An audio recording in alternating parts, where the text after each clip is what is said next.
hydrated. I'm deeply hydrated today. I thought I lost my Stanley a while back, like the small version of my Stanley. Yeah. And so then I went and bought a big version of my Stanley. Right, I remember. And you do, right. I was kind of sad about it because like I really like I carry it. You know, your water bottle becomes this lovey, like you need it. And I was missing mine, and then I found it, but now I already have the big one, and so here we are. So now I've got my big one, and so I'm hydrated. That is good. That is great. So today I want to chat about. Today we are going to chat about on this podcast something near and dear to all of the hearts of many women, because I don't really get that many men asking about this. Men don't come to me asking about fasting. Yeah. Well, I mean, they do for me, but that's fine. It's actually an easier question to answer with a man. But with women, like I get asked about Dr. Mindy Pelz's book all of the time, Fast Like a Girl, which which is really deceptive too, because when I first read that or saw the title and just thinking about it, I thought it was fast, like we were talking about like running fast. Running fast. Yeah. Yes. Didn't think it was actually fasting like a girl. Okay. So that's the title of the book, and people ask you a lot about it. And what's kind of the main questions they ask about it? Well, I think firstly, like one of the reasons why it's so popular is that Mindy has been on a range of different podcasts like Rich Roll, Huberman, Diary of a CEO, like all of the big names over the last couple of years. And so I was like super interested to understand more about her protocol, where she got her information, and also not to be a dick, but what are her sort of credentials? She's Dr. Mindy Pelz, and what kind of doctor is she? I think she's a chiropractor, if that makes, I'm pretty sure. But and I'm not saying that's good or bad. It's just a fascinating turn. It is. It is because I actually you get people putting doctor in front of their names if they're any sort of doctor, but I'm not. And just personally, I don't call myself Dr. Mickey Williden. I totally could, because I do have that as a qualification, but it just feels to me like you're trying to prove something, I don't know, or trying to back up something. So anyway, so she's been on several podcasts over the last couple of years talking about fasting for women. Because of course, a lot of the pushback with fasting, i.e. not eating, going for several hours or days without food, has been pushed as a bit of a health elixir over the last 10 years. And I don't doubt. And also, I mean, there's the religious sort of component to it. Like you've got different fasting protocols with different religions, and that's been extensively studied. We fast for one day out of the year, and it's very difficult for Jews. And all I can think about is when I'm going to eat. Yeah, but it's one day. yeah. And then there are people who do they might fast for sort of 5 days of 5 days in a year to get a number of the potential benefits you can get from a prolonged fast, which would be sort of improved or increased autophagy. And I can talk through what these mean, but increased autophagy, reduced glucose, reduced insulin, like better metabolic markers. And in fact, I remember hearing of cancer researchers actually fasting for 3 days once a quarter for these potential benefits to help sort of clear up damaged cells, reduce those metabolic sort of markers that might promote accelerated growth. So there are definitely, I understand why people sort of get interested in fasting and want to try it. Certainly I've been down that rabbit hole as well.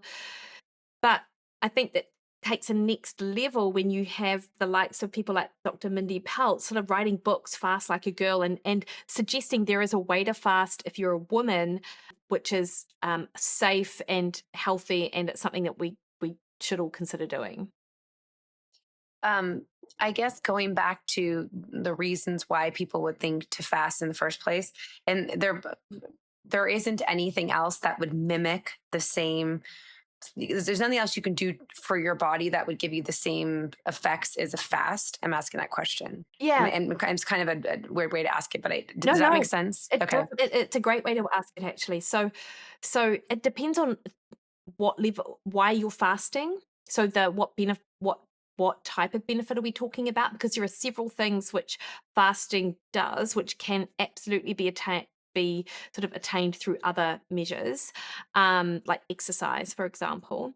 And there are things which there are markers that fasting changes, which again through diet and exercise can also be mimicked, and maybe certain supplements can also mimic what fasting does. Um, with the cancer, it's like that sort of metabolic like a disease like cancer, like it's more tricky because you can't run long-term randomized controlled trials looking at people who do have cancer to see what outcome, if you know, or how do you determine someone's, risk of cancer has gone down because they do a fast every quarter? Like you almost can't even sort of determine that. But there are definitely things you can do that mimic fasting that aren't fasting, Such as, such as exercise. So one of the biggest reasons for people to fast, which you hear people talk about, is yes, autophagy. let's talk about that. One of the biggest reasons. Yeah, autophagy is a process of the body where the body clears out its dead or senescent cells. So And it's basically, called autophagy. autophagy, yeah. And if you imagine a Pac-Man, um, I love that eating, game. I can totally imagine the Pac-Man. yeah, Yeah. eating the little bits, and yeah, Yep. that's your healthy cells, your body clearing out the dead cells. So that's essentially what autophagy is. Like if you want a kitchen renovation, Jess, you have to get rid of your old cupboards before you bring new ones in. That's fasting. That's autophagy. That's what You're hitting all the autophagy is. near and dear things to my heart. I need to do a kitchen remodel, and I love the game Pac-Man. So there, I did two for two. There you go. And so it does. So our misfolded proteins, which are largely responsible for sort of accelerated disease and tumor growth and things, they're cleared out with the process of autophagy. Now, in humans, we don't have good markers for autophagy. So we can't like we I say we, I mean scientists and doctors, you cannot tell if something like how good something is to enhance autophagy, but or to what extent the autophagy would protect you from disease. Like you actually can't tell that. But what I can tell you is autophagy isn't an on or off switch. It's more like a dimmer switch. So you do things to enhance autophagy, like fasting, um, and you do things to turn it down, like eating, and resting and recovering. So fasting is like a metabolic stress. Exercise is a metabolic stress. Exercise has a lot of the same benefits of fasting. Okay. And it's in the recovery period where we really adapt and become resilient. So, one of the biggest reasons people say that they fast is for autophagy, but even within a protocol, within a, And another easy way to like think about autophagy is just like repair. no, but you got to take them out first, not repair. You're actually getting rid of them. You're like scrape. You're demoing the Yeah. kitchen. Yeah. Yeah. So, so Okay. it's not repairing. So Yeah. so um so so so when you talk about a fast too, that is also really like vague. Is fasting like one day? Is fasting like 2, 3, 4? Like how many days are we talking about to actually get the potential benefits that you're talking about? In rodent trials, so those preclinical trials not involving humans, um, that they will do a 24-hour fast and get the benefits of get that increased autophagy because they can measure it in rodents. But that is sort of equates to about 3 days in a human. And then of course once you fast for sort of 3 days, what do you run the risk of? So many things. Losing muscle. I was just gonna say that. I'm like, where do I start? Yeah, I mean, you're. I don't know. Every time I think about my clients that are fasting, it's fine, but they're like. They almost warn me. I don't know that I can strength train. You know what I mean, or do any of this stuff today because I have no energy. I'm like, cool. I know, totally. And the reality is that you can fast and you can train and you just have electrolytes, but over the course of if this is something you do regularly, you do run the risk of losing muscle. And muscle is our metabolic reservoir. Like it is the place where we store glucose. It helps with that insulin sensitivity. There are just so many downsides to going for an extended period of time without food. But it is very appealing to people because it's simple. You just don't eat. Like, there aren't a lot of rules. And to your point, how long do you fast for? Like it basically, like a fasting period can be anywhere from, you know, 16 or 18 hours overnight to like 3 days or 5 days or even 10 days. Some people sort of go in. So, and in Mindy's book, and I guess this is the reason why it's my little bit of a bugbear, is because she has this absolute protocol timed around a woman's cycle, which has no basis in research at all. And look, I am not saying that this is not going to be helpful for some people. It always is going to be helpful. And I'm not saying that her actual food recommendations are not good food recommendations, because a lot of it is great. But I've come across enough clients now who have tried it and failed miserably that just makes me go, oh, it shouldn't. I don't love it as a tool for a woman, basically, because for so many What reasons. part did they fail at? I mean, is it Mindy's protocol or is it just like fasting in general? Like, what was the fail? What did they fail at? Mindy's protocol. Mm-hmm. Yeah. Having some kind of cockamamie like algorithm around their cycle. Like they literally were like, okay. So it sort of goes like from day 1 to day 10 in our follicular phase. Estrogen is rising, so you fast from 17 to 72 hours, basically, because longer fasts can be tolerated. I see. And then from day 11 to day 15, fasting is more moderate from 15 to 17 hours. And there's a reason she gives for this. So the first reason is that for follicular is that estrogen supports insulin sensitivity and fat burning. It absolutely does. During ovulation, the reason for the more moderate fast is that egg release is nutrient demanding, so don't stress the body. And I'm not saying that this isn't, I'm not saying that ovulating isn't a stressful process on the body, but there's no research to support any sort of fasting around it. Sure. Day 16 to 19 in that early luteal phase with progesterone rising. Progesterone apparently is anti-fasting, so you need carbs to build up. There's no research to support that. And so a shorter fast, she's gotten there from 12 to 15 hours.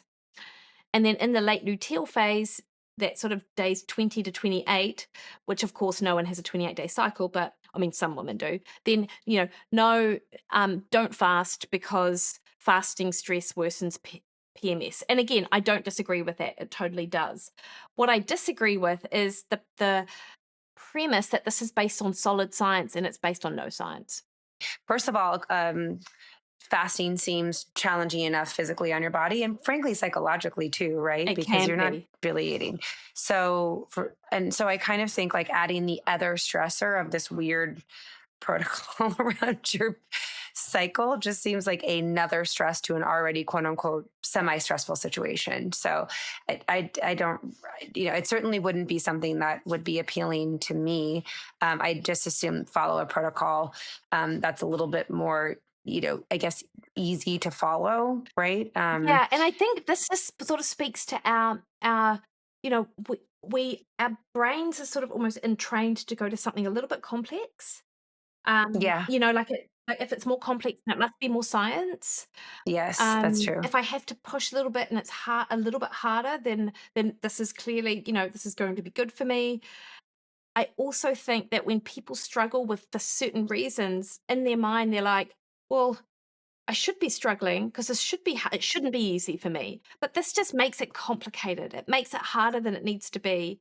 And I think that to suggest that all women have a similar lived experience around their cycle, like anyone suggesting that you should train around your cycle in different ways, is just, it's marketing. That's what that is.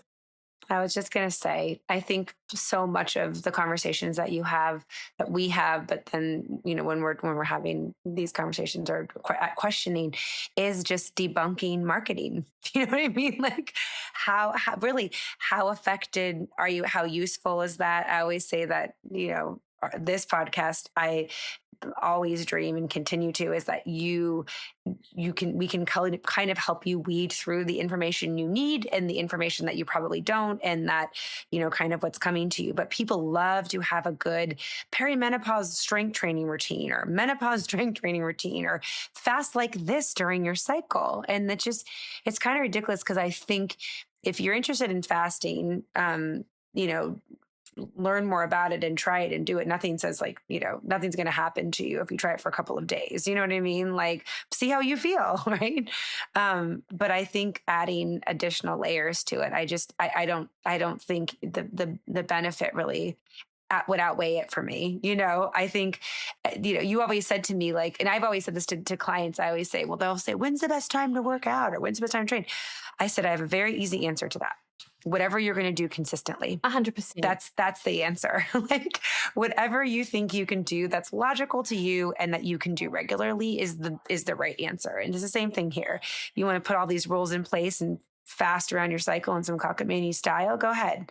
But I don't want to do that. No. And I think the other thing, Jess, is, and we talked about it, I think, a bit before we got on the call, is that